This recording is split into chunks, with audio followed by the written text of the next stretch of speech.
Hello students, welcome back to your own learning platform Vedika Commerce classes Eco on the go. Today we are going to solve national income with expenditure method और expenditure method से हम national income को कैसे calculate करते हैं। पूरी country के जितने expenditures हैं उन expenditures को अगर हम total कर लेंगे तो हमारे पास gross domestic product at market price आ जाएगा। Means कंट्री के अंदर जितने पर्सन हैं वो जितना भी एक्सपेंडिचर कर रहे हैं, कंपनीज अपना एक्सपेंडिचर करती होंगी, गवर्नमेंट भी एक्सपेंडिचर करती है, आप अपने पर्सनल यूज के लिए कुछ गुड्स सर्विसेज यूज करते हैं, कंज्यूम करते हैं, ठीक है, आप कुछ एक्सपोर्ट करते हैं, कुछ गुड्स इंपोर्ट करते हैं, बहुत सारे खर्चे कंट्री के अंदर ड्यूरिंग द ईयर होते हैं। अगर हम उन सारे एक्सपेंडिचर्स को प्लस कर लेते हैं तो हमारे पास ग्रॉस डोमेस्टिक प्रोडक्ट आ जाता है, मतलब टोटल गुड्स जो उस पर्टिकुलर पीरियड में आपने यूज की है, उस कंट्री के अंदर खर्च हुई हैं, उससे हमारे पास gross domestic product at market price आएगा। और फिर gross domestic product at market price से नेशनल इनकम पे कैसे पहुंचना है वो हमें आता है, वो हमने लास्ट क्लासेस के अंदर कवर किया हुआ है। अगर आप लोगों ने नहीं देखा है तो एक बार देख लेना, नीचे डिस्क्रिप्शन बॉक्स के अंदर दिया गया है। So without wasting time let's start. हमारे पास जो मेनली कंपोनेंट्स होते हैं एक्सपेंडिचर मेथड के, first one is private final consumption expenditures. हमेशा सिर्फ फाइनल गुड्स को ही नेशनल इनकम में हम ट्रीट करते हैं, किसी भी इंटरमीडिएट गुड्स को हम यहाँ पे यूज नहीं करते, वैल्यू एडिशन मेथड में माइनस करने के लिए यूज करते हैं बस, ठीक है। उसके अलावा किसी भी इंटरमीडिएट गुड्स को हम यहाँ पे यूज नहीं करते, हम हमेशा फाइनल गुड्स को यूज करते हैं, ठीक है।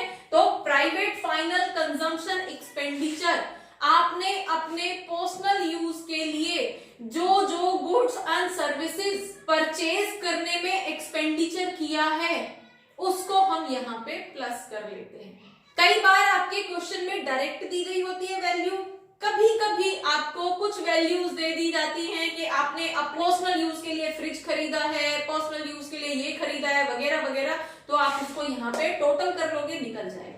अभी 12th लेवल के लिए इतना डिटेल्ड नहीं होता, सिर्फ डायरेक्टली आपको वैल्यू दे दी जाती है, ठीक है। नेक्स्ट आता है गवर्नमेंट फाइनल कंजम्पशन एक्सपेंडिचर। अब गवर्नमेंट फाइनल कंजम्पशन एक्सपेंडिचर जो गवर्नमेंट खर्च कर रही है, गवर्नमेंट भी तो एक्सपेंडिचर कर रही है ना। अब गवर्नमेंट क्या कर रही है, जैसे कि गवर्नमेंट किसी को राशन की फॉर्म में डिस्ट्रीब्यूट कर रही है गुड्स, तो कहीं से तो खरीदे होंगे ना, एक्सपेंडिचर है। कई बार गवर्नमेंट क्या करती है, इंफ्रास्ट्रक्चर डेवलप हो रहा है, डैम बन रहा है, रोड बन रही है, हाईवे बन रहा है, तो उसको बनाने के लिए सीमेंट और कंस्ट्रक्शन रिलेटेड प्रोडक्ट्स परचेज करेगी ना गवर्नमेंट। दूसरी तरफ जो लेबर उसको मैन्युफैक्चर करेगी, जो लेबर उसको कंस्ट्रक्ट करेगी, उस लेबर को भी सैलरी देगी। तो ये सब क्या है, ये सब गवर्नमेंट के एक्सपेंडिचर्स हैं। तो ये भी आपको ज्यादातर आपके गवर्नमेंट फाइनल कंजम्पशन एक्सपेंडिचर के नाम से डायरेक्टली दिया जाता है, ठीक है। Third point, gross domestic capital formation, मतलब GDCF, gross domestic capital formation. यहां पे आके नॉर्मली स्टूडेंट्स मिस्टेक करते हैं। इस मेथड के अंदर और कुछ है ही नहीं कंफ्यूज करने के लिए, सिर्फ यही एक ऐसा पॉइंट है जहां पे स्टूडेंट्स मिस्टेक कर देते हैं। तो थोड़ा सा ध्यान से समझोगे, बहुत जल्दी से समझ आएगा। हमको ग्रॉस डोमेस्टिक कैपिटल फॉर्मेशन चाहिए। अब कैपिटल फॉर्म हो रहा है, ठीक है। कई बार आपको डायरेक्ट वे में वैल्यू दे दी जाती है, आप डायरेक्टली पुट कर दोगे, लेकिन कई बार ये ग्रॉस डोमेस्टिक कैपिटल फॉर्मेशन एक तो फिक्स्ड कैपिटल की फॉर्म में दे दी जाती है और दूसरा चेंज इन स्टॉक की फॉर्म में, ठीक है। अब फिक्स्ड कैपिटल फॉर्मेशन अगर आपको दे दिया gross domestic fixed capital formation, तो हम उस फिक्स्ड कैपिटल फॉर्मेशन को प्लस कर देंगे। फिक्स्ड कैपिटल फॉर्मेशन मतलब आपका लाइक रोड कंस्ट्रक्ट हो रहा है, आपकी कोई भी कंपनी स्टैब्लिश हो रही है, तो उसमें सब क्या है, फिक्स्ड कॉस्ट ही तो लग रही है ना। अब एक्सपेंडिचर तो हो रहे हैं ना, मशीन खरीदी जा रही है, एक्सपेंडिचर हो रहा है। Then change in stock, company के पॉइंट ऑफ व्यू से चेंज इन स्टॉक मतलब ओपनिंग स्टॉक उसके पास कुछ और था, ड्यूरिंग द ईयर कुछ मैन्युफैक्चर हुआ, क्लोजिंग स्टॉक बच गया है, तो क्लोजिंग माइनस ओपनिंग हमारा चेंज इन स्टॉक बोला जाता है। तो जब आपको ये वैल्यू डायरेक्टली ना देके आपको gross domestic fixed capital formation की फॉर्म में दे दी जाती है एंड चेंज इन स्टॉक की फॉर्म में दे दी जाती है, तो आप इन दोनों को प्लस कर देते हो और उससे हमारे पास क्या निकल जाता है, ग्रॉस डोमेस्टिक कैपिटल फॉर्मेशन। यहां पे भी हमें ग्रॉस ही चाहिए था और यहां पे भी gross domestic fixed capital formation है, यहां पे भी ग्रॉस है, तो इस ग्रॉस वाली वैल्यू को चेंज इन स्टॉक से प्लस कर दोगे तो आपके पास ग्रॉस डोमेस्टिक कैपिटल फॉर्मेशन निकल के आ जाएगा। प्रॉब्लम कब आती है, कई बार क्वेश्चन के अंदर इसको ग्रॉस की जगह नेट दे दिया, नेट डोमेस्टिक कैपिटल फॉर्मेशन, ठीक है। अब क्या करोगे, हमें तो ग्रॉस चाहिए ना, तो नेट से ग्रॉस पे आने के लिए आपको क्या करना पड़ता है, डेप्रिसिएशन प्लस करना पड़ता है ना।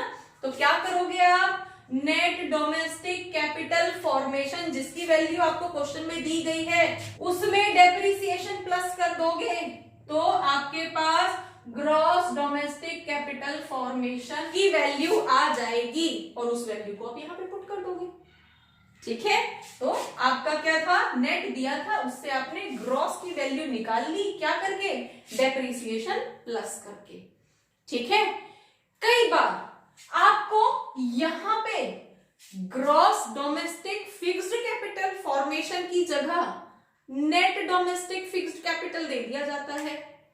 अगेन तो हम क्या करेंगे, हमें इन दोनों को ट्रीट तो करना है, हमें फिक्स्ड कैपिटल फॉर्मेशन भी लेना है, हमें चेंज इन स्टॉक भी लेना है, दोनों को प्लस करना है, तभी हमारे पास डोमेस्टिक कैपिटल फॉर्मेशन की वैल्यू आएगी। लेकिन पहले जो वैल्यू हमें यहाँ नेट में दे दी है, net domestic fixed capital formation, उसको पहले हम gross domestic fixed capital formation में कन्वर्ट करेंगे। तो अगेन मेथड तो सेम है, नेट से ग्रॉस पे आने के लिए डेप्रिसिएशन प्लस कर देते हो, तो क्या करोगे आप यहाँ पे net domestic fixed capital formation के अंदर डेप्रिसिएशन प्लस कर दोगे तो आपके पास gross domestic fixed capital formation आ जाएगा, ठीक है।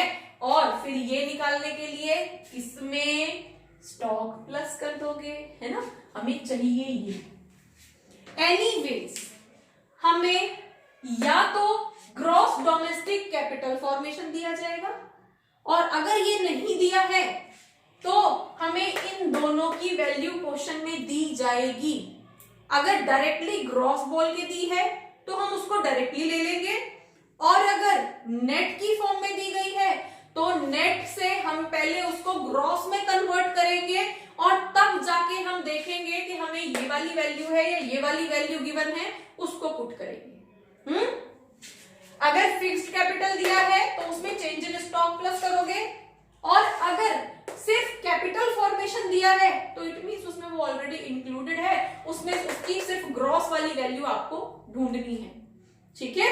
यहां पे आपका ये वाला जो पॉइंट है वो कंप्लीट हो जाता है, बस थोड़ी सी एडजस्टमेंट इसी के अंदर है। Next point comes net exports. अब नेट एक्सपोर्ट्स क्या होगा, हमारा एक्सपोर्ट्स माइनस इंपोर्ट्स, है ना। तो हमारे पास एक्सपोर्ट्स माइनस इंपोर्ट्स हमारा नेट एक्सपोर्ट बोला जाता है। और यहां पे तो हम जितना एक्सपोर्ट कर रहे हैं वो क्वांटिटी, वो सर्विसेज, वो गुड्स मार्केट प्राइस के अकॉर्डिंग एक्सपोर्ट कर रहे हैं, ठीक है। दूसरी तरफ हम क्या इंपोर्ट कर रहे हैं, वो भी एक सर्टेन मार्केट प्राइस से ही इंपोर्ट हो रहा होगा, हम उसकी बात कर रहे हैं, इंपोर्ट एंड एक्सपोर्ट। यहां पे नेट एक्सपोर्ट का NFIA से कोई रिलेशन नहीं है, नेट एक्सपोर्ट अलग है और net factor income from abroad अलग है। इनकम के टाइम पे हम इनकम की बात करते हैं, हमने कितनी इनकम प्रोवाइड की टू अब्रॉड, हमने कितनी इनकम रिसीव की फ्रॉम अब्रॉड, वो इनकम है, वो NFIA is not net exports. ठीक है, नेट एक्सपोर्ट्स क्या है? Exports, total exports minus total import, total goods, total services जो हम एक्सपोर्ट कर रहे हैं, इंपोर्ट कर रहे हैं, उनका एक मार्केट प्राइस के अकॉर्डिंग रेट, दैट्स ऑल। ठीक है, तो ये चार मेनली हमारे कंपोनेंट्स हैं एक्सपेंडिचर मेथड के। जब इन चारों की वैल्यू निकाल के हम इनको प्लस करते हैं तो हमारे पास GDP आ जाता है, gross domestic product at market price. मतलब हमने खुद पर्सनल यूज के लिए कितना गुड्स यूज की, कितनी सर्विसेज खर्च की, गवर्नमेंट ने कितनी गुड्स एंड सर्विसेज यूज की, कैपिटल फॉर्मेशन के लिए, चाहे वो फिक्स्ड वाला था जो रोड बन रहे थे, हाईवेज बन रहे थे, कंपनीज बन रही थी, स्टॉक बन रहा था, है ना, गुड्स बन रही थी, उनकी फॉर्म में कितना खर्च हुआ। दूसरा, एक्सपोर्ट कितना किया, इंपोर्ट कितना किया, वो सब गुड्स, वो सब सर्विसेज, जब उन सब का टोटल कर लिया तो उस कंट्री की ग्रॉस डोमेस्टिक प्रोडक्ट निकल के आ जाती है एट कॉमन मार्केट प्राइस। अब GDP से हमें नेशनल इनकम पे पहुंचना है, तो GDP में अगर हम डेप्रिसिएशन माइनस कर देते हैं, ठीक है, एंड NIT माइनस कर देते हैं, NIT is net indirect tax, तो हमारे पास क्या वैल्यू आ जाती है? Net domestic product eight factor cost, जिसको हम डोमेस्टिक इनकम कहते हैं, है ना। अब जब डोमेस्टिक इनकम हमारे पास आ गई है तो अब इसमें क्या करते हैं? NFIA प्लस कर देते हैं, नेट फैक्टर इनकम, इनकम की बात कर रहे हैं, एक्सपोर्ट्स की बात नहीं कर रहे हैं, ठीक है, प्लस कर देंगे तो हमारे पास क्या आ जाएगी? NNPFC, और जिसको हम नेशनल इनकम बोलते हैं। यही तो बोला था हमसे निकालने के लिए, निकाल देंगे, ठीक है। तो इस तरह से हम एक्सपेंडिचर मेथड को सॉल्व करते हैं। और कुछ क्वेश्चंस भी हैं, जैसे कि हमें कोई भी ट्रांसफर्ड एक्सपेंडिचर को नहीं लेना है, वही कॉमन क्वेश्चंस जो हम नॉर्मल मेथड्स के अंदर यूज करते हैं, सेकंड हैंड आइटम को नहीं लेना है वगैरह वगैरह, वो सब इसके क्वेश्चंस होते हैं। अब इसको हम एक क्वेश्चन के थ्रू सॉल्व करके देखते हैं। क्वेश्चन इज दिस, ठीक है। अब इससे हम अपने एक्सपेंडिचर्स के कंपोनेंट्स को सर्च करेंगे और अपने क्वेश्चन के अंदर पुट करेंगे। तो सबसे पहले हमें क्या चाहिए होता है? प्राइवेट फाइनल कंजम्पशन एक्सपेंडिचर दिया हुआ है हमारे क्वेश्चन के अंदर। यस, कितना है? 600। हम 600 प्लस कर देंगे। ये सारी ही वैल्यूज करोड़ के अंदर है, तो 600 crore. Second, government final consumption expenditure, वो भी एज इट इज गिवन है, हम उसको पुट कर देंगे 200 करोड़। थर्ड, हमें चाहिए ग्रॉस डोमेस्टिक कैपिटल फॉर्मेशन। क्या हमें डायरेक्टली दिया हुआ है ग्रॉस डोमेस्टिक कैपिटल फॉर्मेशन? नहीं, क्वेश्चन में कहीं नहीं है। तो अब अगर हमें डायरेक्टली नहीं दिया है तो किसकी फॉर्म में दिया होगा? क्या फॉर्मूला होता है? हम यहाँ पे करके देखते हैं। Gross domestic capital formation equals to gross domestic fixed capital formation plus change in stock. Yes, change in stock हमें दिया हुआ है और हमें net domestic fixed capital formation दिया है, ग्रॉस नहीं दिया है। तो क्या करोगे? नेट से पहले ग्रॉस में कन्वर्ट करोगे। कैसे? हम net domestic fixed capital formation के अंदर डेप्रिसिएशन, जिसको हम कंजम्पशन ऑफ फिक्स्ड कैपिटल भी बोलते हैं, प्लस कर देंगे। तो कितना आ जाएगा हमारे पास? Net domestic capital formation plus depreciation equals to gross domestic fixed capital formation plus change in stock. कैसा है? माइनस में दिया हुआ है। तो हमारे पास कितनी वैल्यू आ जाएगी? 160 माइनस 10, 150 करोड़ की वैल्यू यहाँ पे आ जाएगी। इस तरह से हम इसको सर्च करके लिखते हैं। मेनली हमें ये चाहिए, ग्रॉस डोमेस्टिक कैपिटल फॉर्मेशन। ठीक है, अब कैसे दिया हुआ है वो आपको सर्च करना है और उसको कन्वर्ट करना है इसके अंदर, अगर डायरेक्टली नहीं दिया है तो। नेक्स्ट आता है आपका नेट एक्सपोर्ट्स। अब नेट एक्सपोर्ट्स हमारा क्या है, एक्सपोर्ट्स माइनस इंपोर्ट। हमें दिया हुआ है क्या, नहीं, सिर्फ नेट इंपोर्ट्स दिया हुआ है। नाउ अब हमारे पास नेट एक्सपोर्ट्स होता है एक्सपोर्ट्स माइनस इंपोर्ट। अब एक्सपोर्ट की वैल्यू 0 है और इंपोर्ट की वैल्यू हमें क्या दी गई है, -20, और माइनस माइनस क्या हो जाएगा, +20, माइनस माइनस प्लस, तो नेट एक्सपोर्ट्स की वैल्यू हमारे पास यहाँ पे क्या आ जाएगी, +20। तो जब हम इन चारों को प्लस कर लेंगे तो हमारे पास 970 करोड़ हमारे पास क्या आ जाएगा, GDP-MP। ठीक है, अब gross domestic product at market price 970 crore आ गया है। अब उससे हमें नेशनल इनकम पे जाना है, तो क्या करोगे, minus depreciation minus NIT and plus NFIA। तो डेप्रिसिएशन कितना दे रखा है, 50 करोड़ का कंजम्पशन ऑफ फिक्स्ड कैपिटल। अब ये मत कंफ्यूज होना कि हम डेप्रिसिएशन को 2 बार क्यों ट्रीट करेंगे। बेटा पहले हमने फिक्स्ड कैपिटल को ग्रॉस बनाने के लिए इस डेप्रिसिएशन को यूज किया था, that was component of GDP। ठीक है, अब हम नेशनल इनकम पे जा रहे हैं और हमें यहाँ पे डेप्रिसिएशन को माइनस करना है, इसलिए हम यहाँ पे इसको ट्रीट कर रहे हैं। क्लियर, तो अगर डेप्रिसिएशन 2 बार यूज हो रहा है एक्सपेंडिचर मेथड में तो कंफ्यूज नहीं होना है। पहले हमने किसी दूसरे साइंस में यूज किया था, नेट को ग्रॉस बनाने के लिए यूज किया था, अब हम उसको नेशनल इनकम कैलकुलेट करने के लिए अपने नॉर्मल मेथड में कैलकुलेट कर रहे हैं। एंड NIT माइनस कर देंगे। NIT क्या होता है, नेट इनडायरेक्ट टैक्सेस, और नेट इनडायरेक्ट टैक्सेस आपके क्वेश्चन में डायरेक्टली दिया हुआ है, तो 70 को हम यहाँ पे माइनस कर देंगे। And NFIA net factor income from abroad. अब NFIA की वैल्यू कहां से लेंगे, हमारे पास net factor income from abroad दिया है एंड यहाँ पे net factor income to abroad दिया है, तो ये तो हमारा फैक्टर इनकम फ्रॉम अब्रॉड है। अगर हमें फैक्टर इनकम टू अब्रॉड दिया होता तो फ्रॉम में से 2 को माइनस कर देते और हमारे पास NFIA की वैल्यू आ जाती।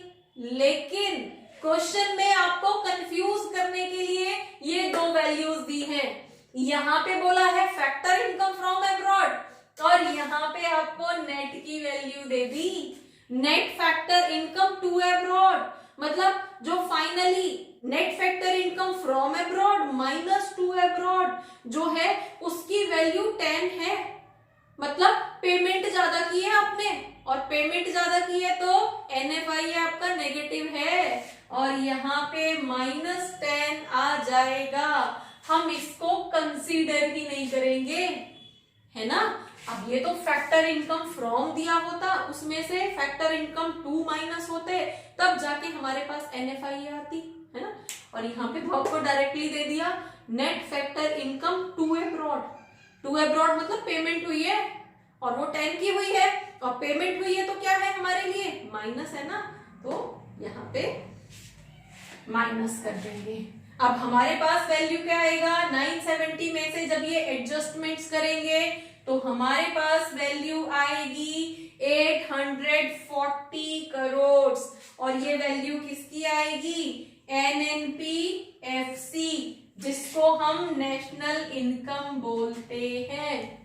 ठीक है, इस चीज का बेटा ध्यान रखना, बच्चे नॉर्मली कंफ्यूज हो जाते हैं बहुत इजीली। क्वेश्चन की लैंग्वेज ही कुछ ऐसी होती है, तो आपको क्वेश्चन की लैंग्वेज को बहुत ध्यान से समझना है क्या बोल रहा है और हमें अपने क्वेश्चन को सॉल्व करने के लिए क्या चाहिए। जैसे कि एक और वर्ड यहाँ पे यूज किया गया है current transfers, current transfer to abroad, इसको NFI से कोरिलेट नहीं करना है, इसका कोई लेना देना नहीं है NFI से, ये करंट ट्रांसफर है।